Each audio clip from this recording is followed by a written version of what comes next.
Amém, meus irmãos. Vamos orar, agradecer ao Senhor pelos dízimos e ofertas, pelo sustento em sua casa, pelo sustento na vida da sua igreja, e orar também pela vida do pastor Valtenor, que estará trazendo a mensagem do Senhor aqui nessa noite.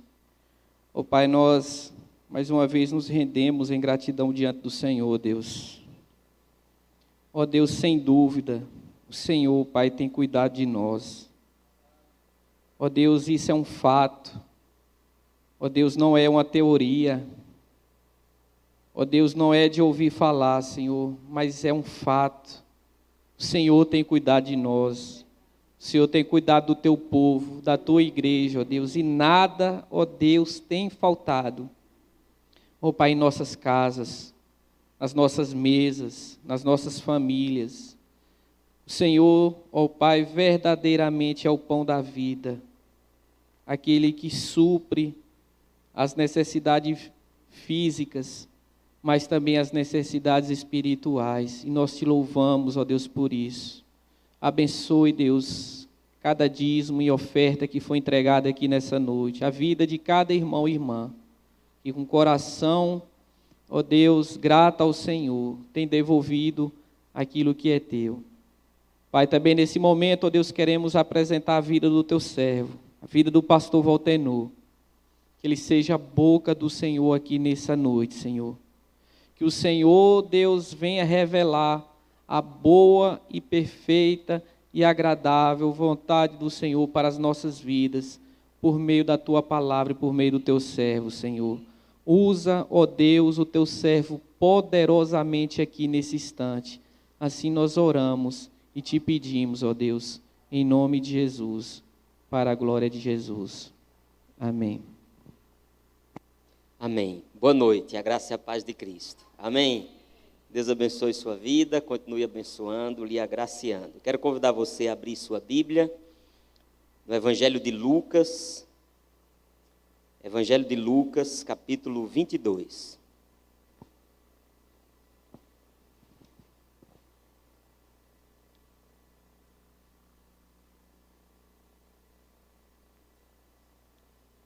Evangelho de Lucas, capítulo 22. Nós vamos ler do versículo 31 ao versículo 34. Lucas 22, 31 ao 34. Você pode também acompanhar aqui por meio da projeção da tela ou na sua Bíblia.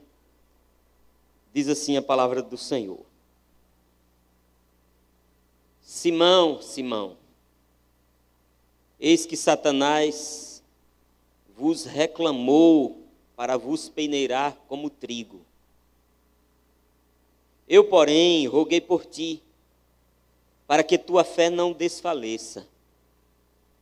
Tu, pois, quando te converteres, fortalece os teus irmãos. Ele, porém, respondeu: Senhor, estou pronto a ir contigo, tanto para a prisão como para a morte. Mas Jesus lhe disse: Afirmo-te, Pedro, que hoje 3 vezes negarás que me conheces, antes que o galo cante. Até aqui. Vamos orar de novo? Senhor, rogamos mais uma vez, porque dependemos muito, totalmente do Senhor. Assim como o presbítero Júnior orou, nós oramos mais uma vez, ó Deus. E pedimos que o Teu Espírito Santo nos auxilie. O Senhor mesmo disse que não nos deixaria órfãos, que não nos deixaria sozinhos, entregues a nós mesmos, mas enviaria o Espírito Santo, que nos guiaria na verdade. Aqui estamos nós diante de Tua palavra. Que Teu Espírito Santo nos guie, ilumine o nosso entendimento, nos dê, ó Deus, o discernimento e a compreensão que cada um de nós carece, e o Senhor é quem tem a nos oferecer. Abençoe aqueles que nos visitam, Abençoe aqueles que nos acompanham, ó Deus, de casa, por meio da transmissão. Abençoe aqueles que já são membros desta igreja há anos, há décadas. Rogamos, ó Deus, pelos novos convertidos, por todos, que a graça do Senhor possa ajudar e socorrer a todos nós. Em nome de Jesus. Amém. O caminho da queda. O caminho da restauração.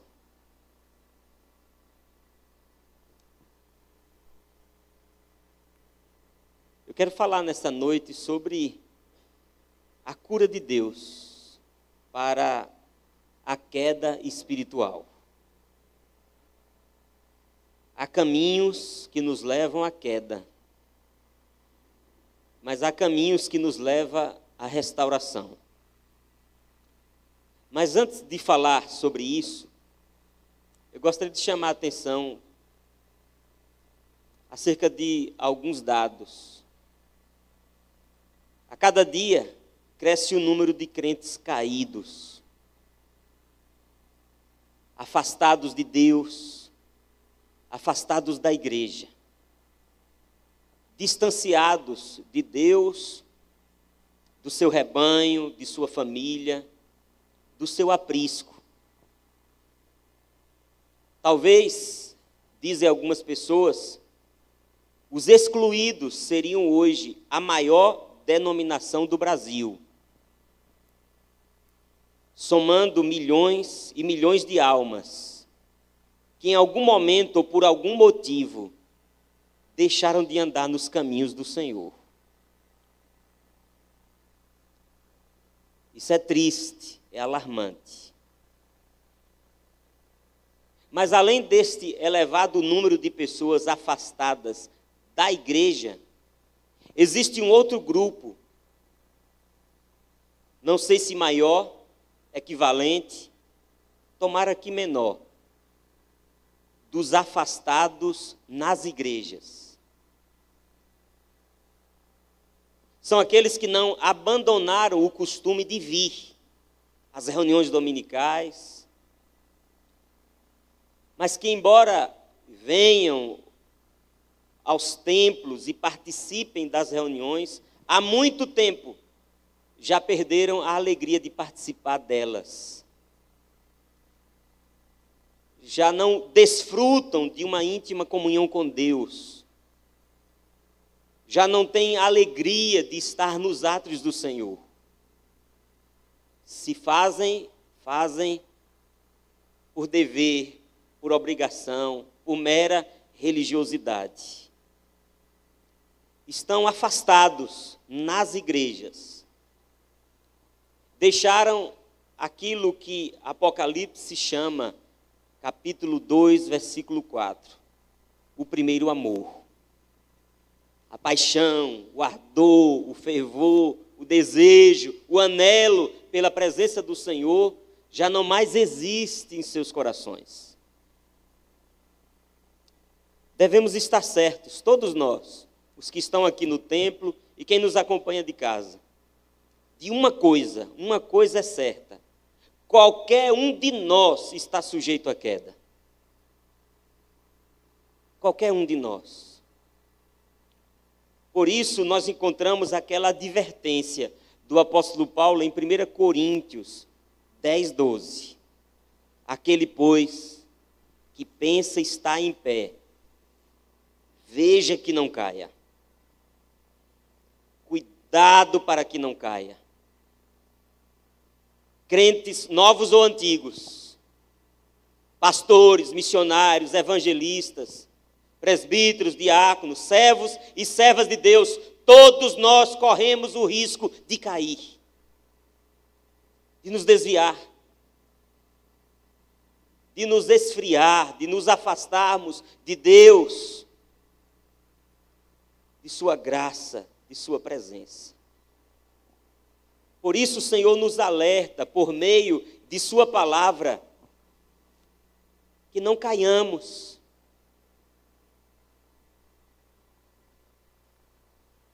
O próprio Senhor Jesus, ele diz: vigiai, orai, para não cairdes em tentação.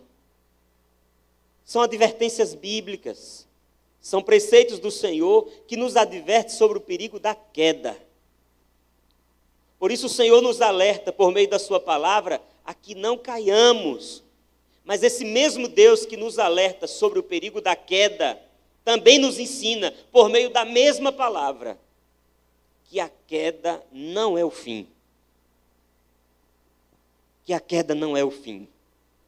Pelo contrário, essa palavra bendita nos ensina que Deus tem poder para reverter qualquer situação, para levantar qualquer caído.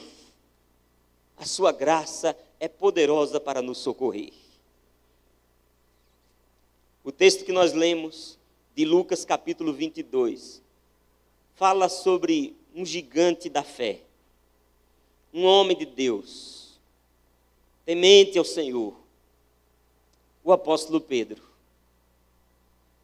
E esse homem de Deus, esse discípulo de Cristo, que teve experiências com o Senhor, que fez a declaração mais espetacular que um homem poderia fazer, embora não de si mesmo, mas por meio da iluminação do Espírito Santo. Quando Jesus perguntou: quem dizem os homens que eu sou? E eles disseram: uns dizem que tu és um dos profetas, Jeremias, Elias, ou algum dos profetas, ou mesmo João Batista. Mas Jesus olha para os seus discípulos e diz: mas vós, quem dizeis que eu sou? Foi ele, Pedro, que disse: tu és o Cristo, o Filho do Deus vivo. Este gigante da fé, que viu milagres, viu coxos, viu cegos, viu homens e mulheres sendo curados pelo poder espetacular do seu mestre, Jesus, o Deus encarnado.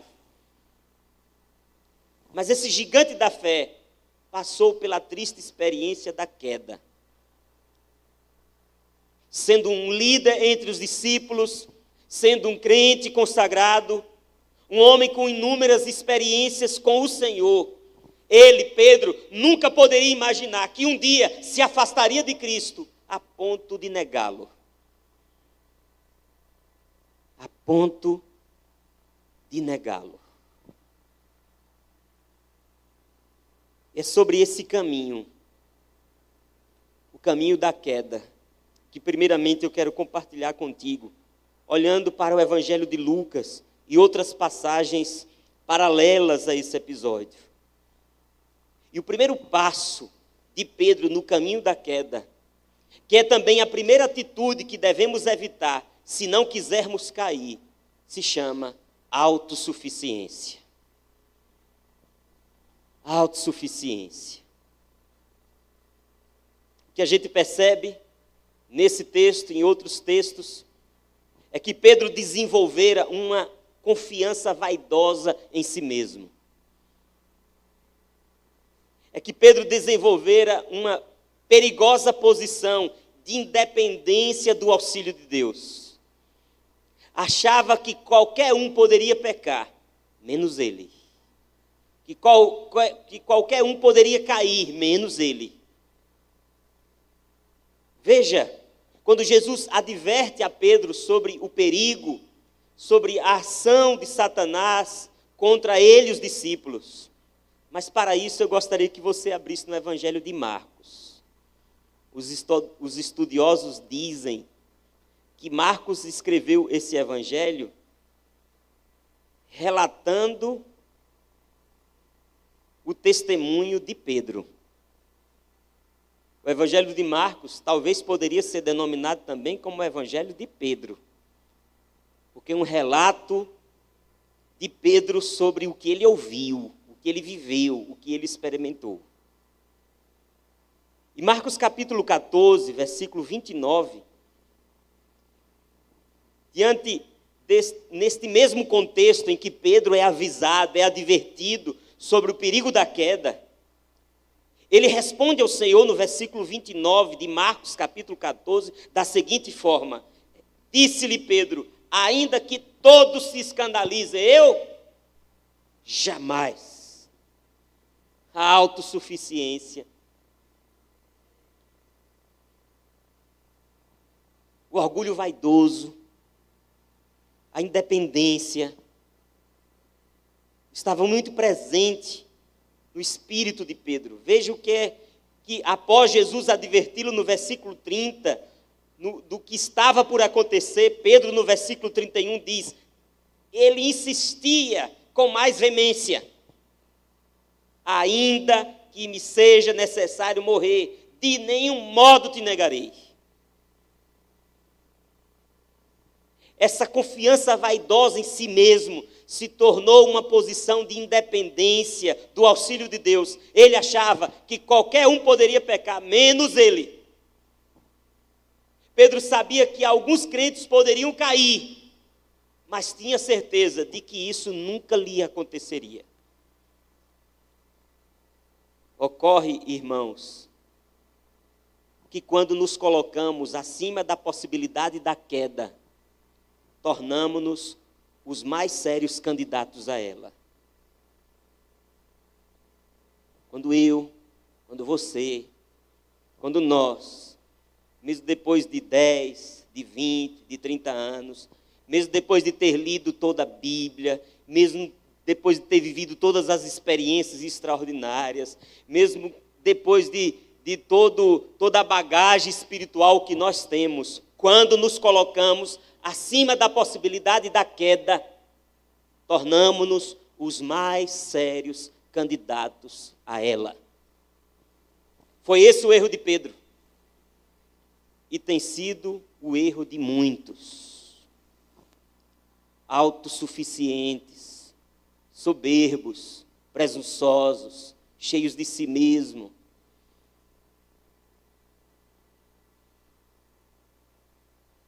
Que tomam um caminho de independência, de que podem manter-se de pé, de que podem perseverar, de que podem ser santos, de que podem estar firmes no Senhor, longe dele.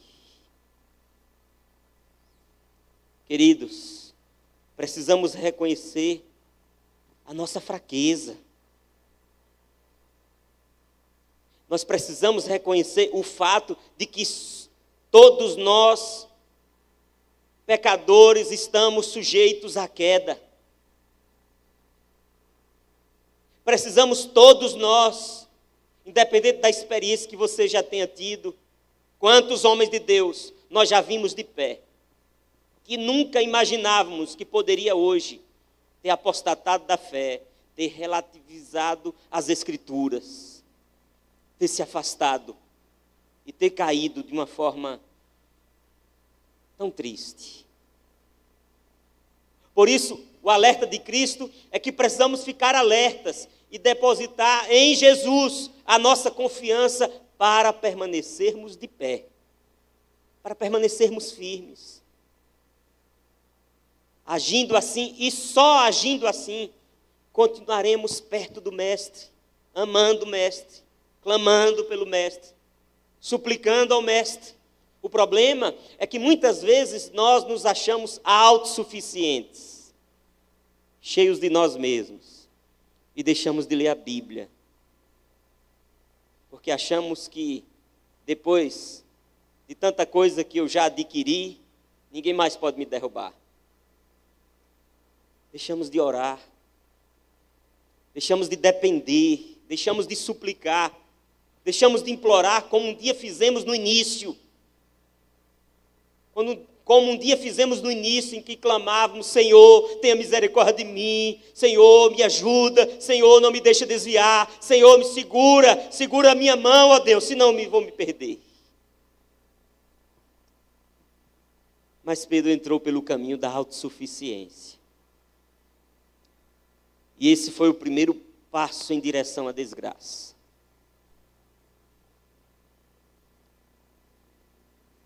Mas, em segundo lugar, eu quero destacar algo que está presente aqui ainda no contexto dessa passagem de Lucas, capítulo 22. O afastamento.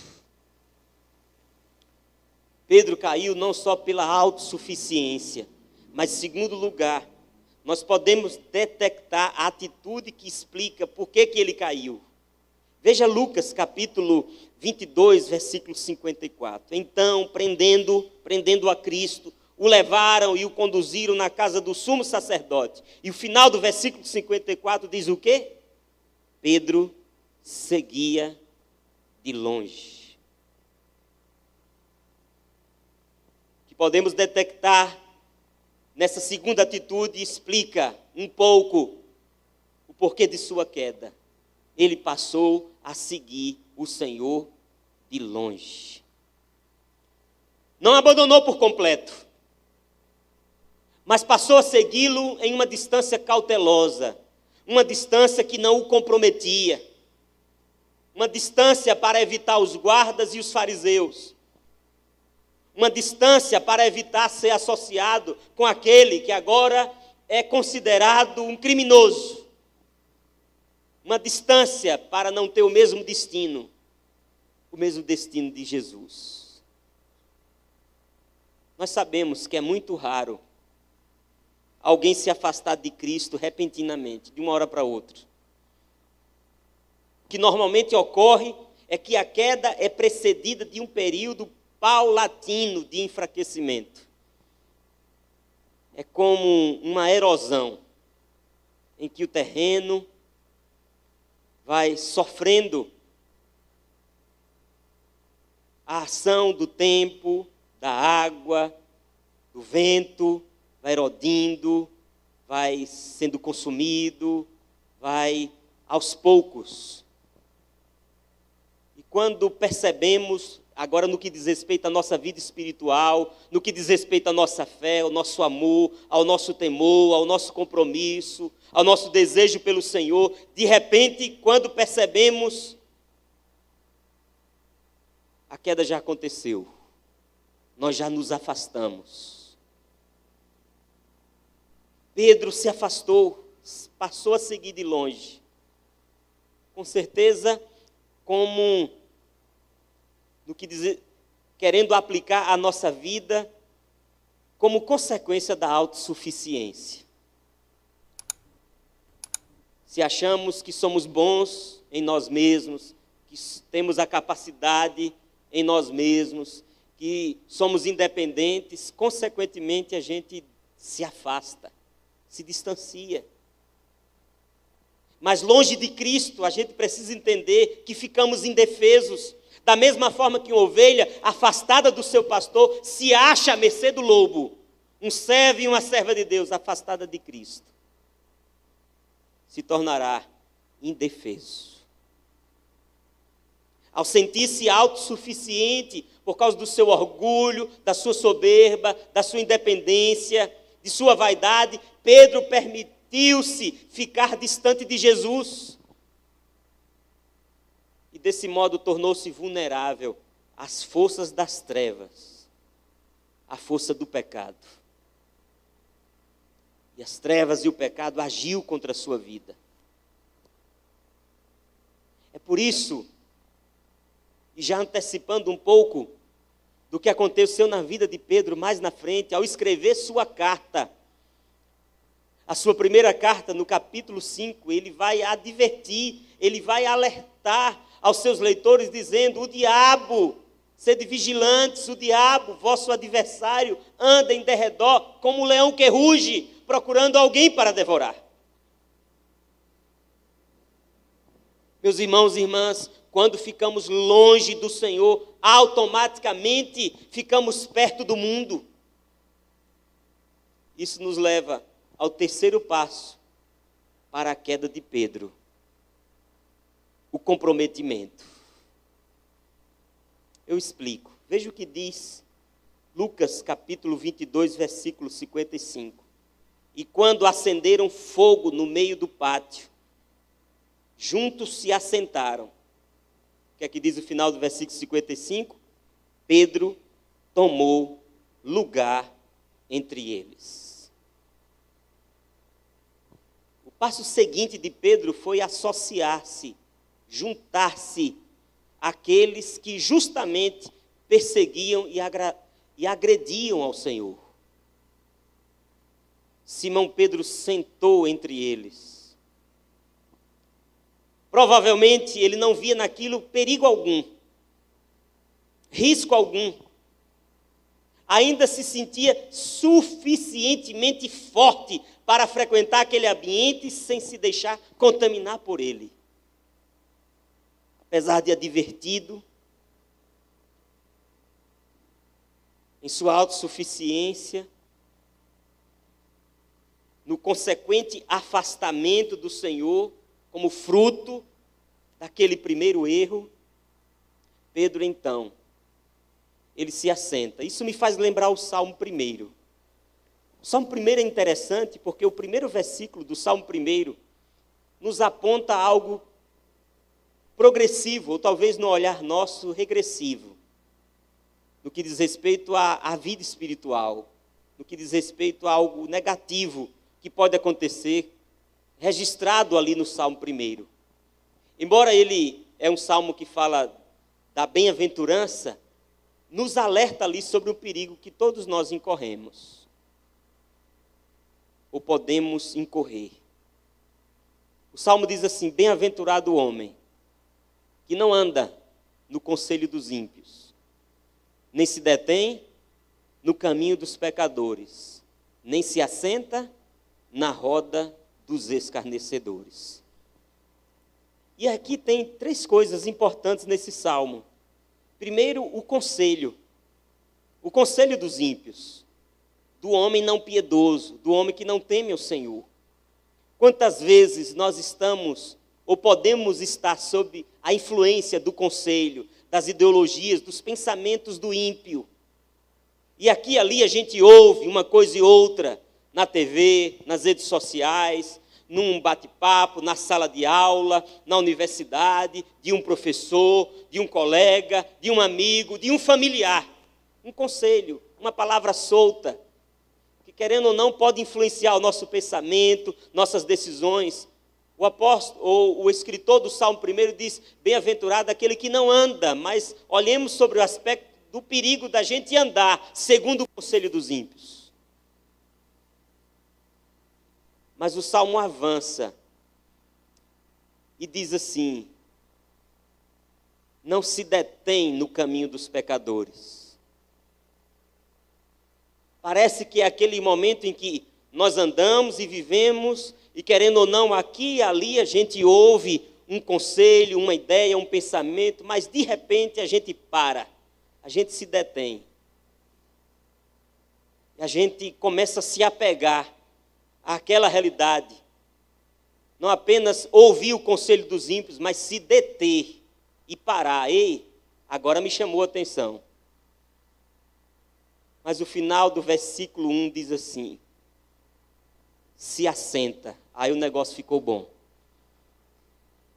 Aí eu me assento na roda dos escarnecedores.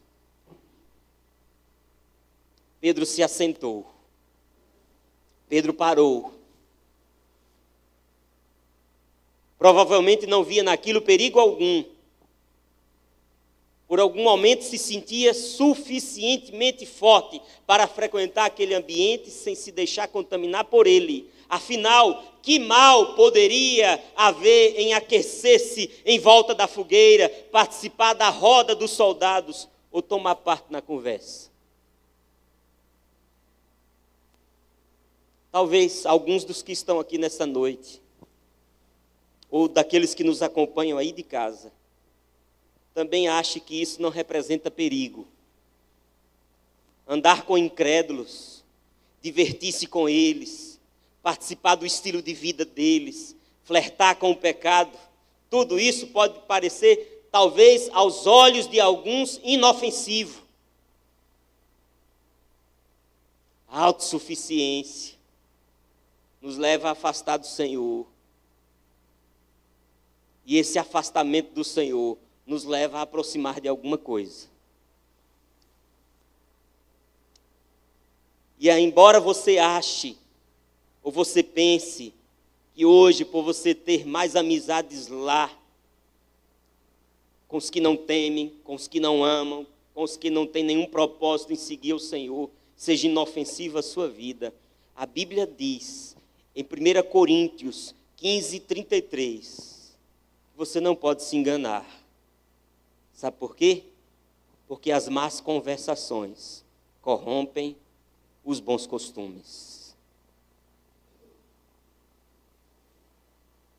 A autossuficiência, o afastamento e o comprometimento. É quando a gente senta na roda.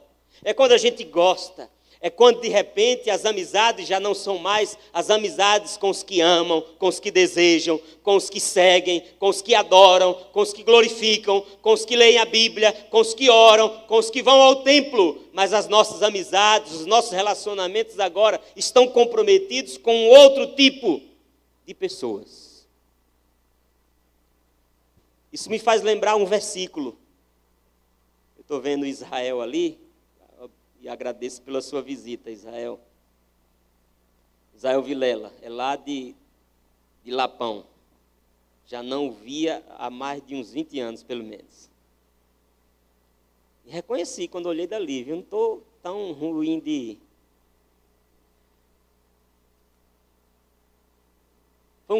Foi o primeiro versículo que eu aprendi depois do primeiro. Porque o primeiro, acho que na escola dominical, na minha época, quando fazia chamada, a gente respondia com um versículo. E eu só sabia de um. Nem só de pão viverá o homem, mas toda palavra que vem da boca do Senhor. Eu só sabia isso. Mas aí, um dia, em um acampamento, lá no Lagedão, em Lapão, o pastor Judas nos ensinou um versículo. Eu vou pedir para colocar ele aqui. 2 Timóteo 2, 22. Tudo 2. Em que Paulo diz assim: foge, outro sim, das paixões da mocidade. Segue o quê? A justiça, o que mais? A fé, o que mais? O amor e o que mais? Com quem? Com os que de coração puro invocam o Senhor. Segue Jesus Cristo. Mas segue Jesus Cristo com quem está indo para lá ou com quem está indo para lá? O problema é que queremos seguir Jesus Cristo comprometidos com quem está andando para lá. Pedro se assentou. E o comprometimento nos silencia. A partir do instante em que nós passamos a partilhar dos valores do mundo, dos pensamentos, das ideologias, das ações, a gente vai perdendo a autoridade de falar de Jesus.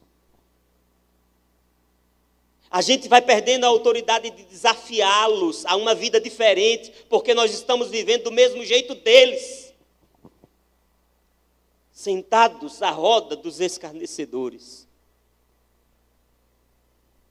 Pedro, Simão, cuidado, Simão, o diabo, teu adversário, está em derredor, como um leão que ruge, procurando alguém para devorar. Mas Pedro estava tão cheio de si, que declara: qualquer um pode desviar, menos eu.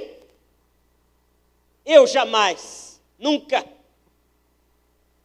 vou para a vida e vou para a morte com o Senhor. Autossuficiência. Nesse sentimento, a gente vai se afastando. A gente vai deixando de ler a Bíblia, a gente vai deixando de buscar, a gente vai deixando de adorar, a gente vai deixando o que é importante, o que é valioso, a gente vai deixando os meios de graça. As reuniões de oração já não são mais importantes, já não são necessárias, já não são valiosas, já não são imprescindíveis. A leitura da palavra e tantas outras disciplinas estabelecidas pelo Senhor para o nosso próprio bem, já não são imprescindíveis, porque a gente dá conta. E nesse dar conta da nossa própria vida, da nossa própria espiritualidade, da nossa própria fé, do nosso próprio amor, a gente vai se afastando, e se afastando, e se afastando, e de repente estamos sentados na roda, ao redor da fogueira, com os soldados, com os fariseus, com aqueles que odeiam nosso Senhor. O comprometimento nos silencia, mas, em segundo lugar, o comprometimento nos derruba. comprometimento se transforma no impulso final que leva uma alma já enfraquecida ao chão. Foi ali, diante de pessoas incrédulas, diante de pessoas hostis ao seu mestre, que Pedro 3 vezes negou conhecer Jesus. Seu caminho na direção da queda estava finalmente concluído.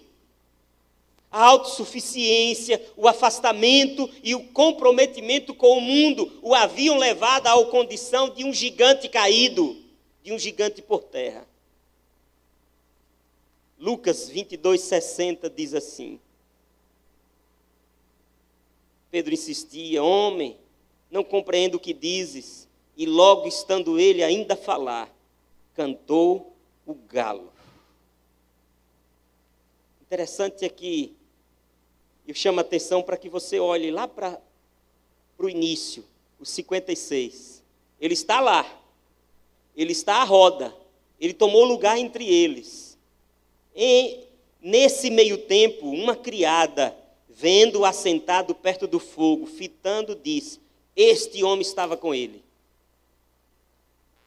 Mas Pedro negava, dizendo: mulher, eu não conheço. Eu nem sei quem é esse homem. Veja a sequência.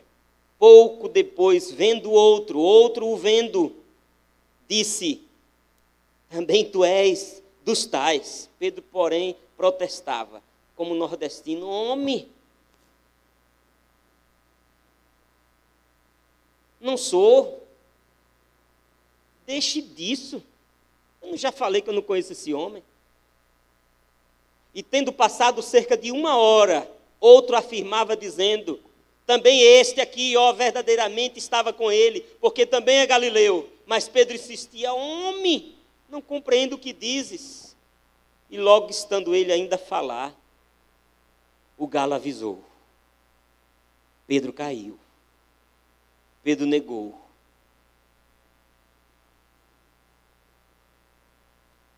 Simão sentiu-se arrasado. Por fim, ele toma consciência da estrada na qual ele andara durante aquela noite, das coisas que fizera, dos erros que cometera, do triste estado em que agora ele chegara.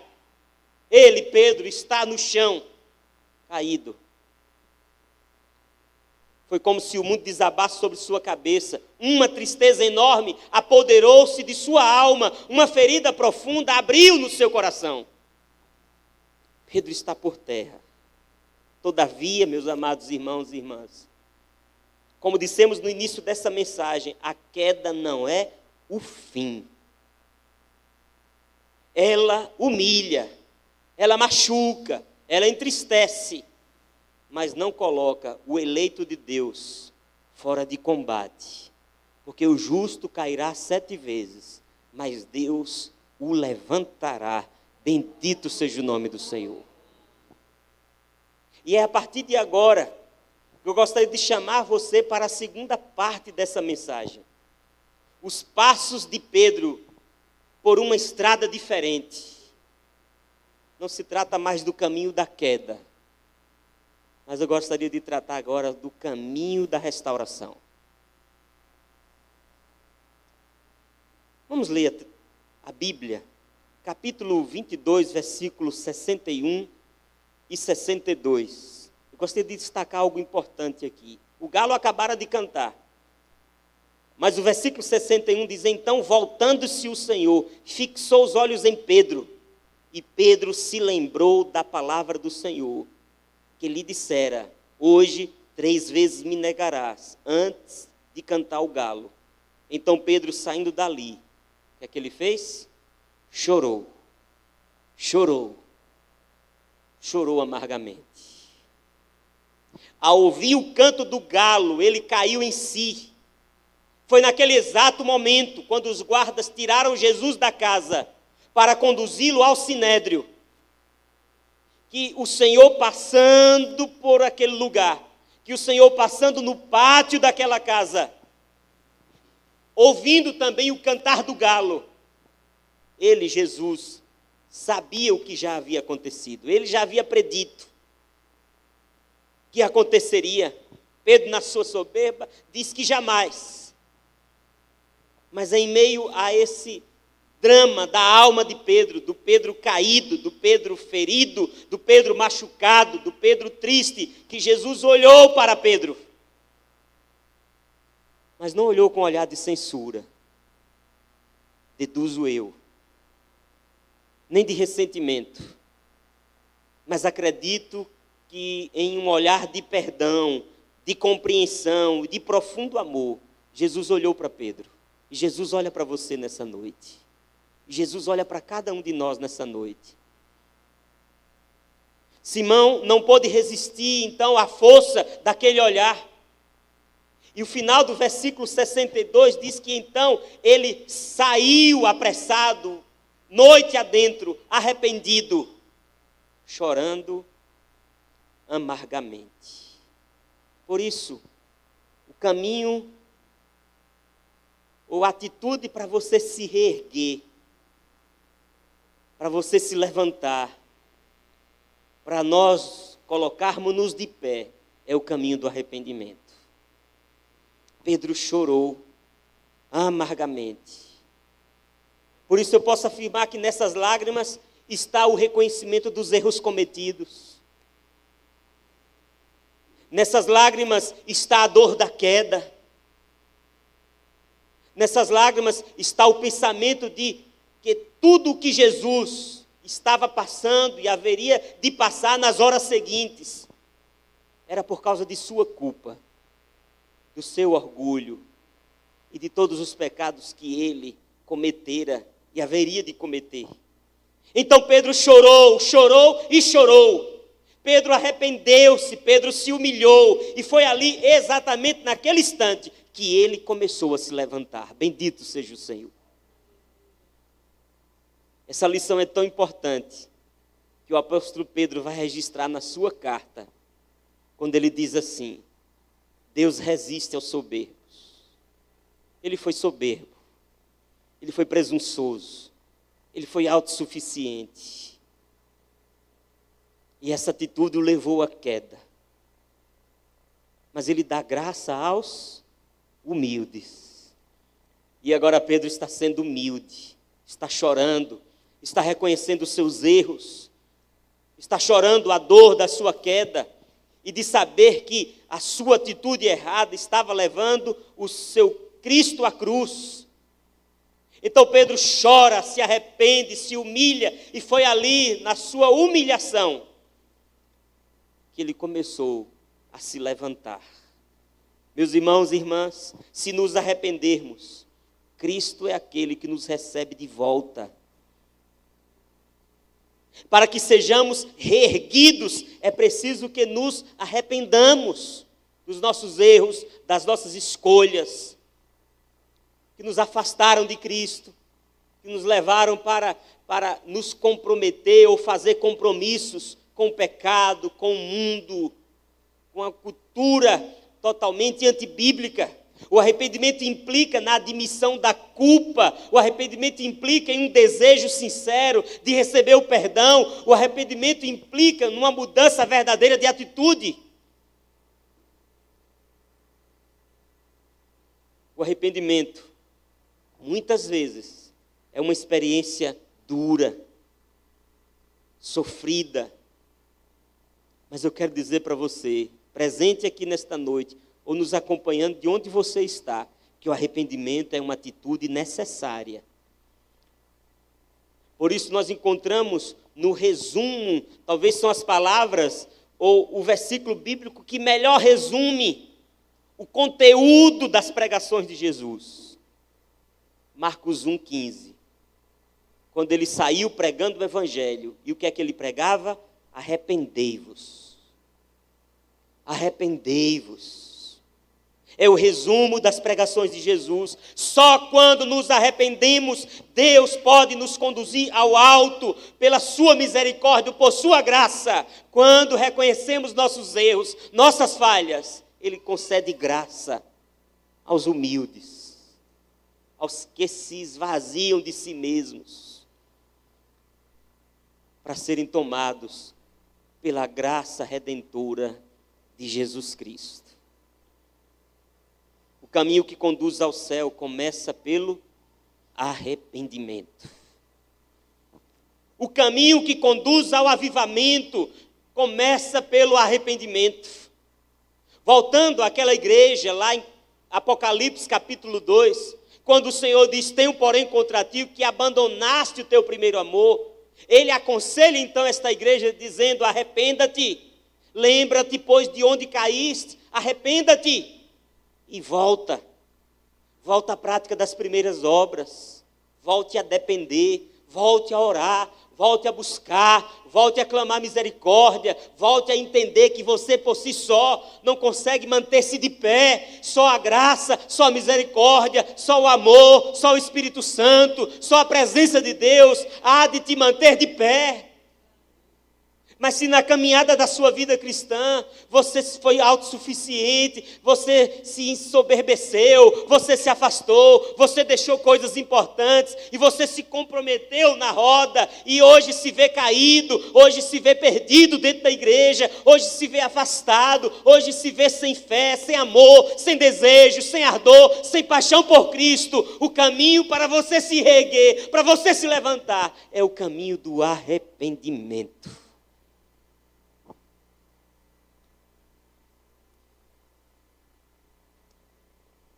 E arrependimento é reconhecimento dos erros cometidos. Essas são as lágrimas de Pedro. As lágrimas de arrependimento. Não de remorso, mas de arrependimento.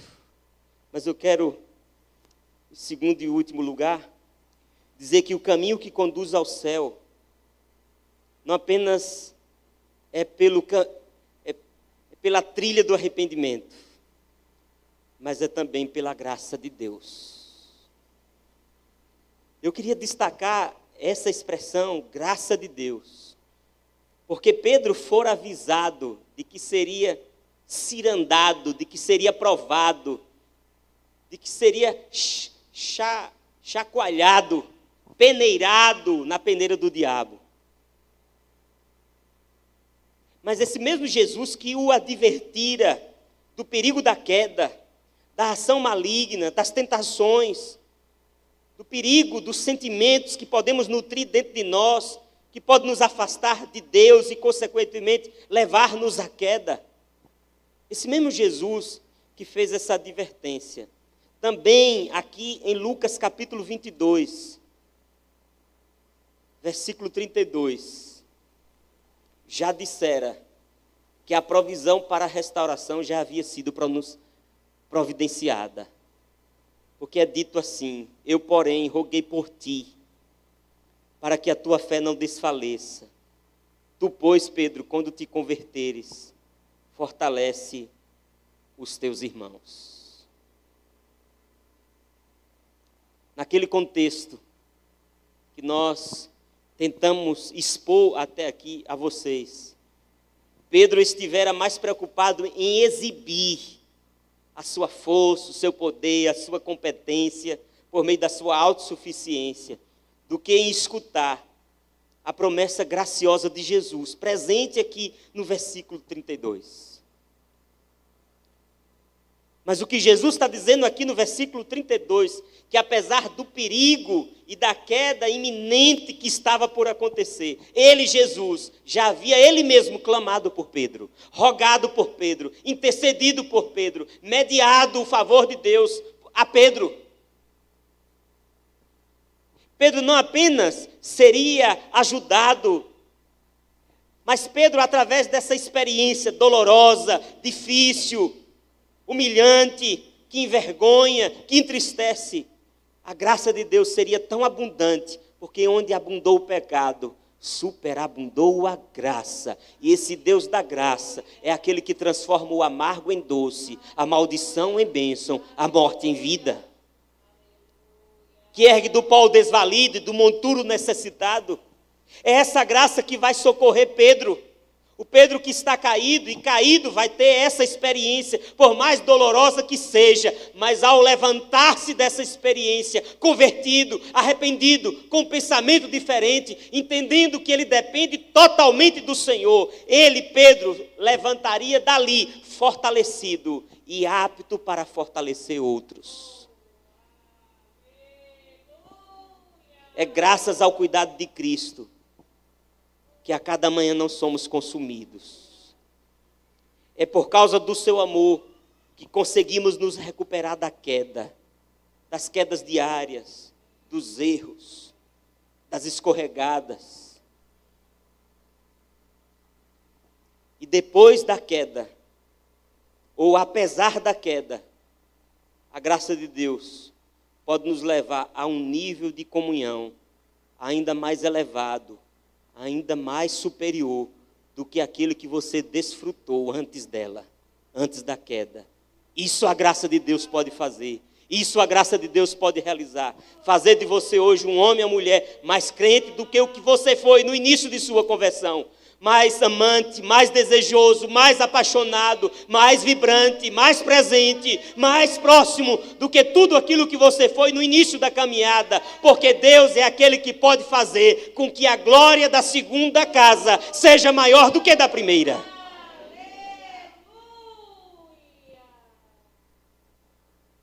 Maior do que da primeira. É o Deus que pode fazer de mim e de você um homem, uma mulher, segundo o coração dele. Pedro, o instável e orgulhoso pecador, nunca mais foi o mesmo depois de cair. A graça de Deus acabou tornando Pedro um homem melhor. Em Pentecostes, ou na festa de Pentecostes, este que se envergonhou, conforme Lucas capítulo 22, versículo 56, diante de uma criada, o texto sagrado vai dizer de uma criada do sumo sacerdote, em outra passagem paralela, é o Pedro que vai ser levantado em Pentecostes, no dia do derramamento do Espírito Santo, um Simão restaurado, que toma a frente dos discípulos e diante da multidão, diante dos sacerdotes, diante dos soldados, diante da autoridade, com ousadia e poder, ele vai proclamar a mensagem da salvação, e naquele dia 3.000 pessoas se convertem, se entregam aos pés do Senhor, para mostrar que Deus tem poder para levantar o caído. Eu quero concluir, e desde já eu convido os irmãos do louvor que puderem nos auxiliar nesse momento. Eu quero concluir deixando alguns conselhos. Presta atenção. Ei, vigie para não cair. Bom seria se eu pudesse me aproximar e olhar bem perto nos teus olhos e dizer: vigie para não cair. Não é bom cair. Machuca, fere, envergonha e dói. Cair não é bom. Muitas vezes deixa cicatrizes que permanecem pelo resto da vida. Cuidado, vigie para não cair no seu casamento, na sua vida espiritual, no seu relacionamento com Deus, na sua fé, no seu temor. Vigie para não cair, porque não é bom cair. Diz uma lenda, vou repetir, diz uma lenda do 2º século da era cristã, que Pedro, mesmo depois de haver envelhecido, chorava todas as vezes que ouvia um galo cantar. Porque lembrava da noite em que ele negara o Senhor. Vigie para não cair.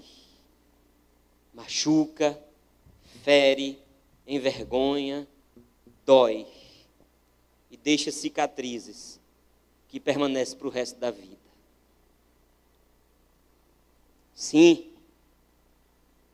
a queda deixa cicatrizes. É melhor não cair. Portanto, hoje, nesta noite, renuncie à autossuficiência, de querer andar por suas próprias pernas. Jesus adverte em João 15, sem mim nada podeis fazer. Sem Ele você não pode ficar de pé. Você não consegue ficar de pé. Então renuncie hoje à autossuficiência.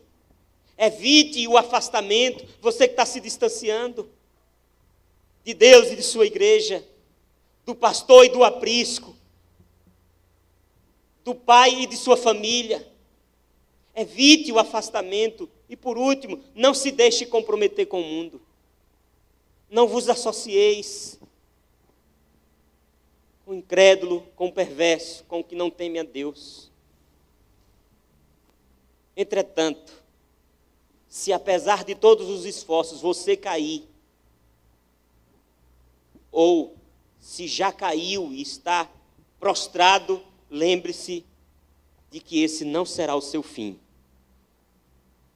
A queda não é o fim. Se hoje você está espiritualmente caído, desviado dentro da igreja, perdido no meio desse povo, já não há amor, já não há desejo, já não há anseio, já não há anelo pela presença do Senhor, a queda ou essa condição não é o fim desejado por Deus para a sua vida. A graça de Deus vai lhe socorrer. A graça de Deus vai lhe ajudar. Portanto, arrependa-se, vá a Jesus, não só para lhe confessar o pecado, mas também para receber o perdão e desfrutar de sua companhia e desfrutar daquele que diz: eis que eu te tomo pela tua mão direita e te digo, não temas, porque eu sou contigo, não te assombres, porque eu sou o teu Deus, eu te ajudo, eu te fortaleço, eu te sustento com a destra fiel. É dele, é da presença dele, é da graça dele, é da companhia dele, é da amizade dele, é do companheirismo dele, é do amor dele que a minha alma e a sua alma precisa. Portanto,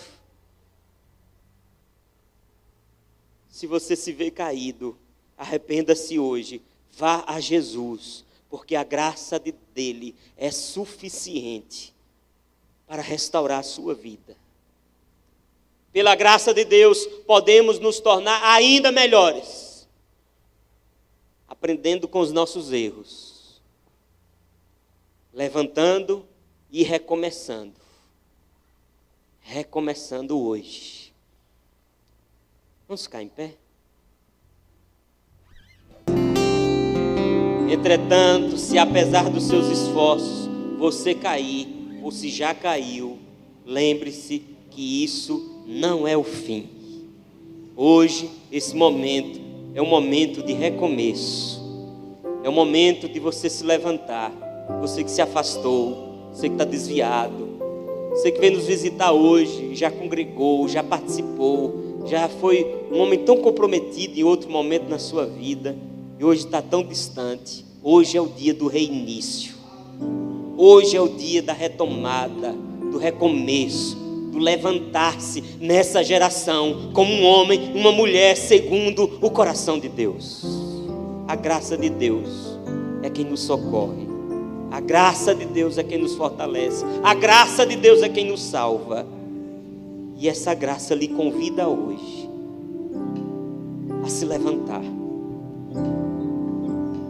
a se reerguer, a se arrepender e tomar um outro rumo, um rumo em direção à salvação, a Cristo. Se essa palavra falou e ministrou o seu coração, eu quero convidar que você feche os seus olhos e num ato simbólico, se você puder, tiver a liberdade de erguer a sua mão, como em resposta a essa mensagem, como em resposta a algo que Deus falou no seu coração hoje.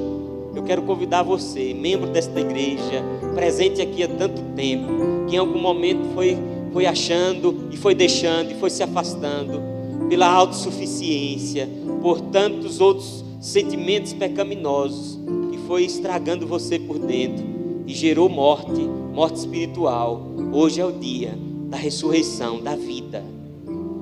Se você deseja hoje e sairá daqui hoje tocado, eu quero fazer uma oração por você. Você que veio, que está nos visitando, talvez estava desviado. Hoje é o dia do seu retorno ao Senhor. Amém. Levanta a sua mão. Você que é filho de crente, estava perdido dentro da igreja. Você que nos acompanha de sua casa, perdido aí dentro de sua casa. Hoje é o dia de você dizer: eu quero ser um homem segundo o coração de Deus.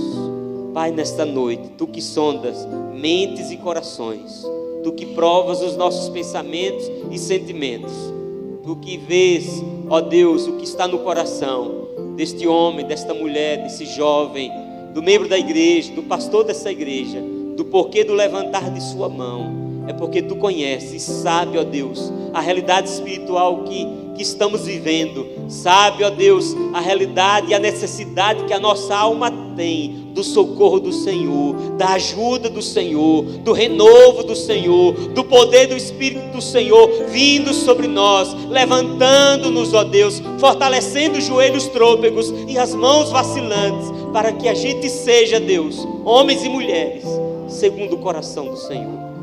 Por isso nós colocamos nossa vida, nossa alma, nosso coração, gratos pela advertência, gratos, ó Deus, pelo chamado do Senhor, gratos, ó Deus, pela misericórdia do Senhor, que nos estende a mão em toda e qualquer situação, em todo o tempo. Bendito seja o Teu santo nome. Amém. Amém.